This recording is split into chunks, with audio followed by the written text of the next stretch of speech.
Hey YouTube, it's Zoe or Read by Zoe, and today I'm going to give you some tips on how to read more during the school year. I know that by the time I upload this video, a lot of you will be in school, and I personally struggle with balancing school and reading, and a lot of you have asked if I have any tips for you all. So I have 5 tips on how to boost those monthly wrap-ups, but also not letting your schoolwork slack.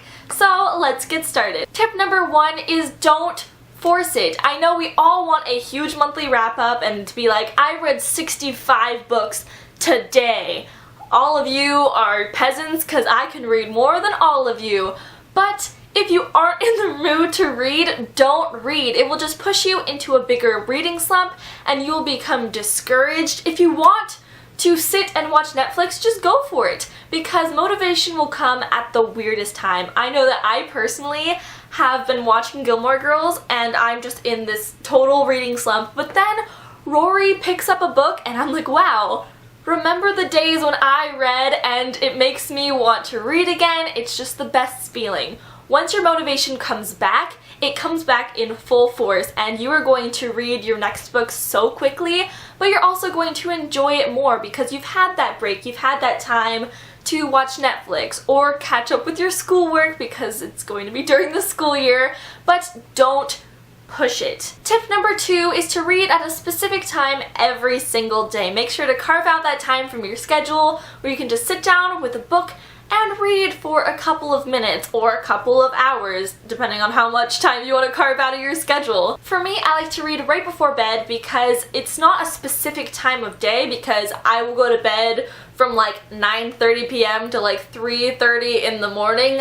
I have a bad sleep schedule, but I will know that I don't have anything going on at that time. I usually end up reading more because I don't want to fall asleep until I'm done with that chapter or until I know what happens next. But also, it's actually bad for you to be on technology right before bed because of the harsh blue light from your phone or your computer. I know that when I'm on YouTube or Twitter right before I fall asleep, I sleep worse and I end up waking up throughout the night. I just can't fall asleep. But when I read right before bed, I sleep so well. So it's not only good for your TBR pile, but it's good for your sleep cycle. Tip number 3 is to study straight for 30 minutes and then read for 10. I learned this trick in 9th grade from my biology teacher. Actually, she gave us these study schedules to fill out, but you would do 30 minutes of straight studying, no distractions or anything. Like, you can't half study while you're watching Netflix and then read for 10 minutes. No. For those 30 minutes, you have to have no distractions. You just work, and then you have 10 minutes of free time to watch your Netflix, or in this case, to read your book. But it actually gets you more motivated to do work, and the work that you do is actually better quality because you're not distracted at all. And, you know, you can read for 10 minutes, so you can do some good work and then you can read a good book. Tip number 4 is to bring a book with you everywhere. This is what I did in high school and what I do in college. I always have a book either in my hand or in my backpack, and I can whip it out at any time. Like when I finish a test early, you can read a couple of pages, or if you get to class early, or if you are just waiting for something to start, you can just bring out your book and you can read a couple of pages. Even though it's only a couple of pages, it will definitely add up. And also, hidden benefit, if you don't feel like talking to anyone, you can whip out your book and hopefully it will make people leave you alone.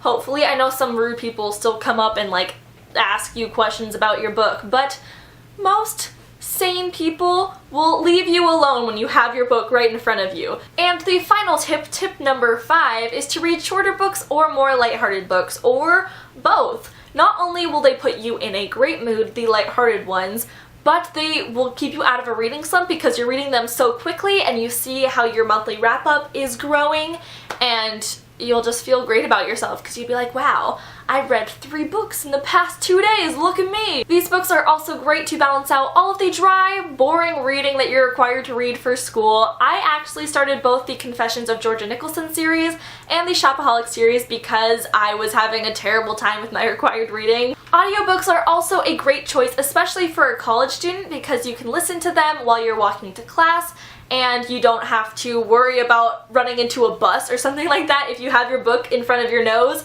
And also you can read them at 1.5 speed or double speed, and so you can just read them really quickly and you can get through the book like that. So those were my quick 5 tips on how to read more during the school year. I hope this was helpful, and I hope it maybe got you a little bit more motivated to read. I really hope you enjoyed, and I will talk to you all later. Bye!